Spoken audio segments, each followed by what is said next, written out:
those of you wondering why I have a weird name, yes, my name is Budjette. I will not talk about finance today. We'll talk about writing. I'll talk about storytelling. The weird name comes from my parents, Buddy and Adjet. They put it together, so it became Budjette. I am the executive creative director for MRM McCann. We do the digital campaigns for our clients. So this is my day job and this is my night job. So I write comic books when my boss isn't looking. Of course, my client is in the audience. Now he knows. Whether we are making stories for brands or whether I am writing a new comic book story, the main thing that I always keep in mind and something that I always look for whenever my team comes up with stories is, are we doing magical or are we doing something that just looks like a cheap trick? The first time we ever saw a magic act when we were kids, we all went, wow, how did he do that? We all believed that it was some superpower of some sort. But as we grew older, and thanks to Google and thanks to some cable shows, we suddenly found out, oh, it's just a trick. I know how that's done. Yes, that's how it's done. So the next time somebody tells you, hey, I've got a great story about a guy who can cut a woman in half, you're going to say, oh, I've heard that before. I don't want to hear your story. So what have other magicians done? As marketing people, as advertising people, as storytellers, this is our burden. The same old stories have been told for many, many years, and we have to tell it all over again. Cutting a woman in half. So what have other magicians done? Well, one guy cut himself in half. And then there's this other magician that cut a woman in half in broad daylight.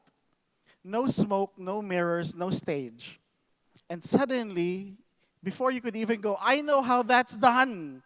I have no idea how that's done. Suddenly, you start to believe in magic again.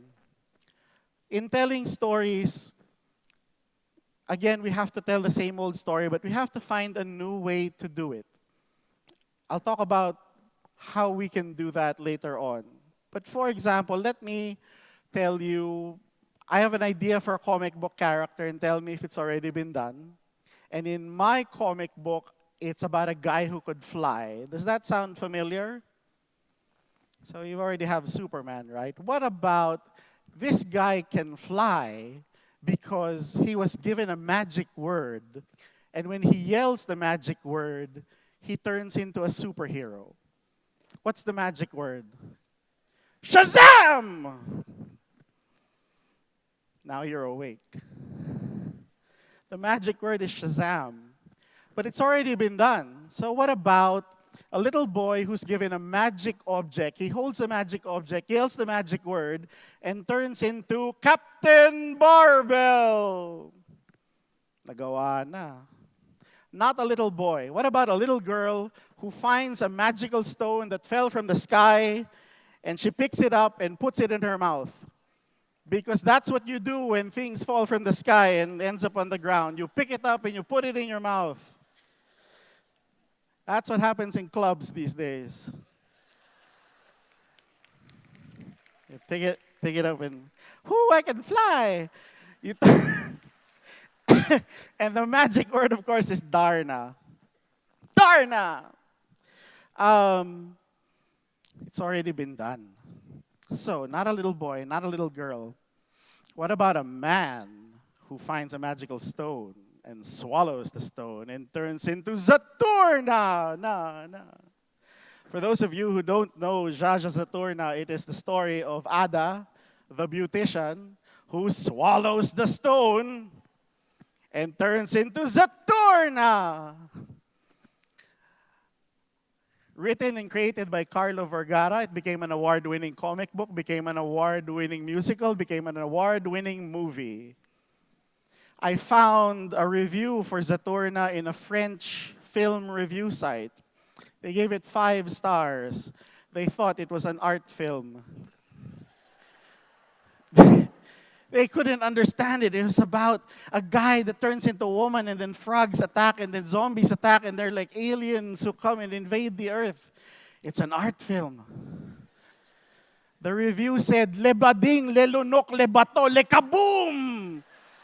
Le magnifique! Suddenly, that same old story deserves a second look.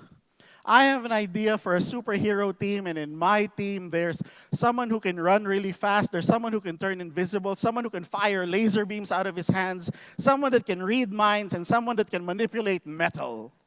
Does this sound all too familiar? What if I tell you they're all Pinoy? What if I tell you they're called the Filipino Heroes League? And you're all suddenly saying, ay, baduy, parang Justice League lang yan eh. This is the government-funded superhero league, which means they are completely underfunded.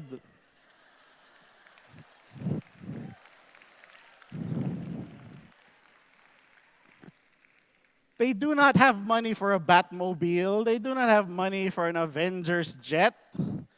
They have a pedicab driven by Kid Kidlat, who is their Flash. It's written and drawn by Paulo Fabregas. Why are we left with these guys? Because all of the best superheroes are now OFWs. Suddenly, I tell you, I have a superhero book, Filipino Heroes League, and you think, napanood ko na Avengers eh. Okay na ako dun. You suddenly hear this and it suddenly hits home for some reason. What are the magical ingredients that came into play for these storylines? Remember your history, your myths, your folk beliefs. No matter how meaningless or demeaning these may appear, it is with these you create a new totality, the identity of which you will be formless and inchoate, incomplete. Remember your history, your myths, and your folk beliefs. And he wasn't just talking about Philippine history. He was talking about your personal history. As far as my personal history is concerned, that's Buddy, that's Adjet, that's me. I still have that jumper. I still wear it at night. Now you're stuck with that image of me in the jumper. My dad was the one who told me, matulog ka na dahil may aswang dyan sa labas ng bintana. It was my mom who told me, alam mo anak, haunted yung house natin. May mumu dito. May aswang sa labas, may mumu sa kwarto. It was a dangerous place to live in. It would drive any child insane. That was the effect on me. But at the same time, I grew up watching TV shows like Carl Kolchak, the Night Stalker. He was a journalist that ended up reporting that there are vampires and werewolves in New York. I was a big fan of the X-Files, who was an FBI agent that reported on aliens and weird ghosts happening in America. And of course, I was a big fan of CSI, that suddenly was telling detective stories from a different point of view. It was telling the stories from the point of view of the evidence and science on how it was solved. Of course, I'm a big Batman fan. I think Batman can defeat anyone, so that's why Batman will beat Superman! And I'm a big fan of Constantine, who is a magician that uses magic to solve problems around the world, possessed people or demons attacking the earth. So in 2005, when my partner, art director, said, Budge, gawa tayo ng comics, I thought, let's make a detective who can solve crime and he'll be up against supernatural stuff. No, wait, how about he's a tabloid reporter and he's solving mysterious crime? So I actually wrote 2 drafts about a guy named Anton Trese. And there was just something off about it. It just didn't sit well with me. It just seemed like a trick. There was nothing magical about it. So I thought, we've seen too many tough guys fighting monsters. What have we not seen? What if I make Anton Trese Alexandra Trese, the 6th child of the 6th child, and according to the psychics and the prophets, she will somehow tip the balance of the magical world with the underworld. What if instead, if Batman has a Robin, what if she has two sidekicks called the Kambal, supernatural creatures with great power? And I thought, will she be like Gil Grissom? Will she use science to be able to solve crime? Well, I took a look at our CSI guys. This is the Soko team. I'm sure they're nice people, but it might take them 6 months to find a fingerprint. But I'm sure they will easily find a bullet in your luggage. So I thought it might not work out too well. I thought maybe she will use magic. Strangely enough, for a very Catholic country, we still believe in the supernatural.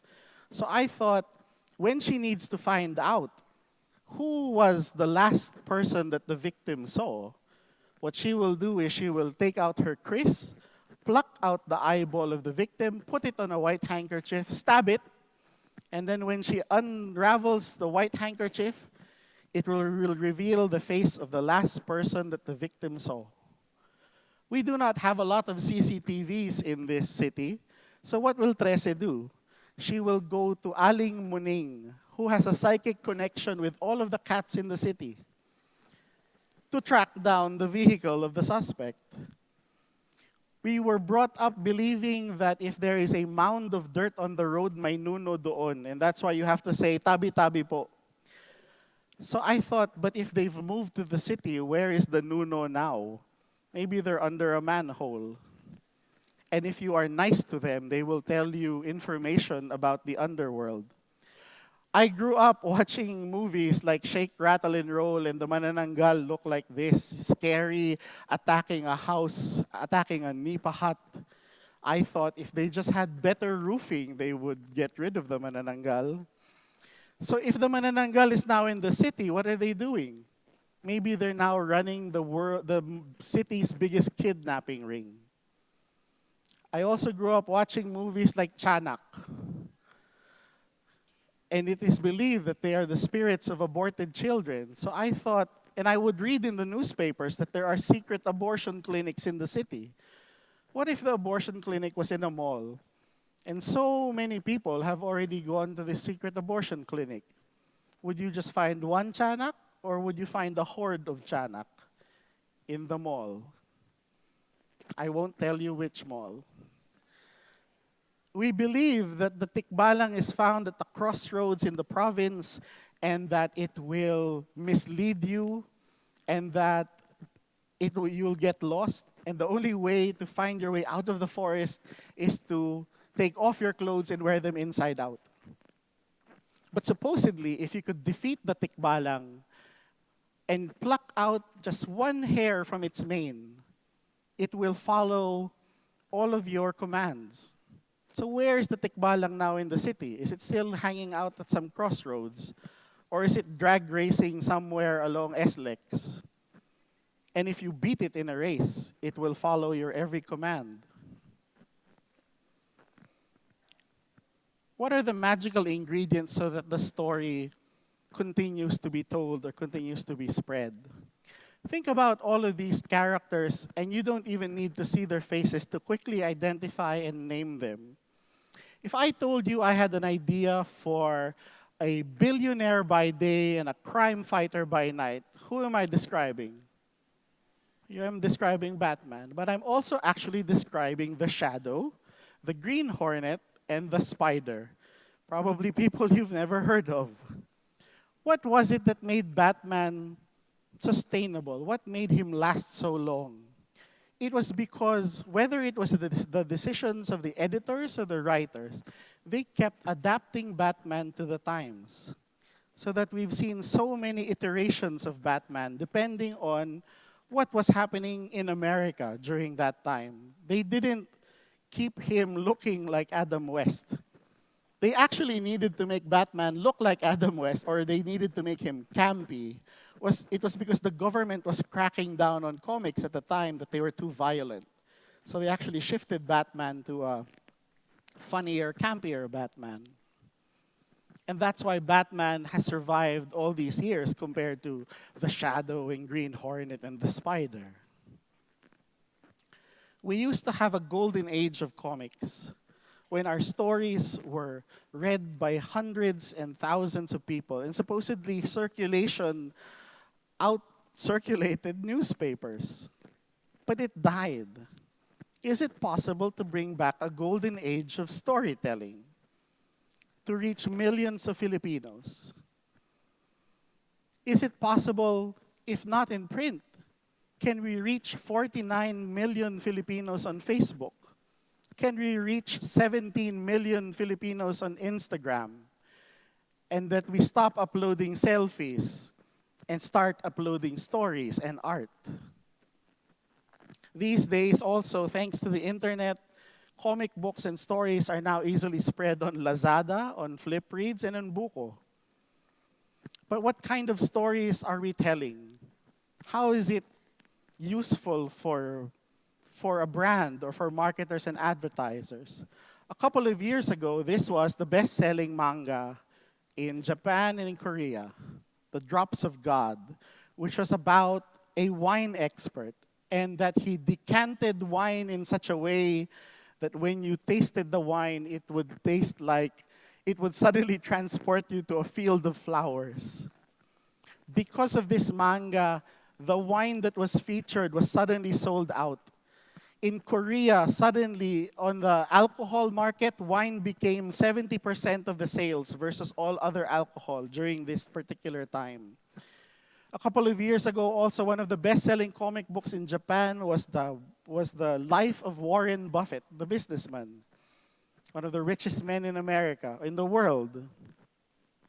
What stories are we telling to inspire our audience?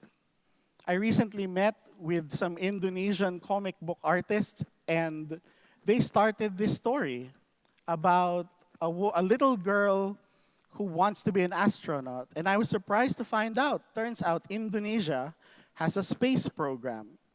You wouldn't think of Indonesia as a country that would have a space program, but they're investing in it.